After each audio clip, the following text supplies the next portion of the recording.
Bomdodning farzini o'z vaqtida o'qigan, ammo sunnatini o'qiy olmay qolgan kishi qanday qiladi? Alloma ibn Baz rahimahulloh. Alloma ibn Baz rahimahulloh Islomning 5 rukuniga oid savollarga muhim javoblar nomli asarda bu masala to'g'riliq mundaq degan.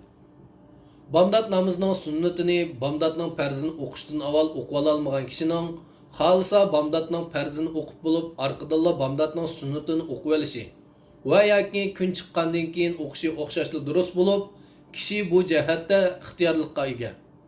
Bomdodning sunnatini o'qiy olmay qolgan kishining bu namozning qazosini kun chiqqandan keyin o'qishi texmi afzalroqdir.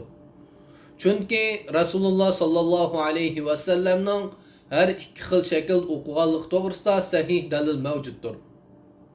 Manba Alloma ibn Baz Islomning 5 rukuniga oid savollarga javoblar, namoz bo'limi 52-savolning bir qismi. Mujtahidlar fatvolar to'g'ri tarjima qilib tarqatdi.